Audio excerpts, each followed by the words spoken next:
Happy morning. நான் வந்து இப்போ ஆச்சாரிய பாலசிக்ஷா மந்திர் தேங்காய் தியேட்டர் ஸ்கூல் வந்திருக்கேன். என் பொண்ணு இங்கே தான் ஒரு லாஸ்ட் 3 இயர்ஸாக படிச்சுட்டு இருக்கா. நான் ஜஸ்ட் நவ் அவளோட தமிழ் கிளாஸ் வந்து அட்டன் பண்ணிட்டு வந்தேன். சார் ஆறுமுகம் சார் தான் கிளாஸ் எடுத்தாங்க. கிளாஸ் வந்து ரொம்ப இன்ட்ராக்டிவாக, ரொம்ப ஜாலியாக, ஒரு ஸ்டூடெண்ட்டுக்கு வந்துட்டு எப்படி கிளாஸ் எடுத்தால் பிடிக்குமோ அந்த மாதிரி சார் எடுத்தார். ஒரு ஸ்டூடெண்ட்டுமே வந்துட்டு பயங்கரமாக இன்ட்ராக்ட் பண்ணி பேசினது வந்துட்டு பார்க்குறதுக்கே ரொம்ப நல்லா இருந்துச்சு. இது வந்து எல்லா ஸ்கூல்லையுமே இந்த மாதிரி ஃபாலோ பண்ணாங்கன்னா நல்லா இருக்கும். ஒருத்தருக்கு அவர் வந்து சான்ஸ் கொடுத்தாரு பேசுறதுக்கு. அண்ட் ஆல்சோ அவங்களோட டவுட்ஸ், அது என்ன டவுட்ஸா இருந்தாலுமே சார் கேட்டு சூப்பரா கிளியர் பண்ணாரு. எனக்கு அந்த கிளாஸ் ரொம்ப பிடிச்சிருந்தது.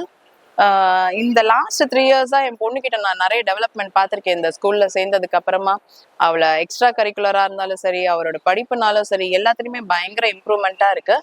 ஐ விஷ் எல்லா பேரண்ட்ஸுமே வந்துட்டு ஆச்சரியால வந்து அவங்களோட ஸ்டூடெண்ட்ஸை வந்து அவங்களோட பசங்களை சேர்த்து அவங்க டெவலப் ஆகிறத அவங்க கண் கூட பார்க்கணும் அப்படிங்கிறது வந்துட்டு என்னோட ஆசை.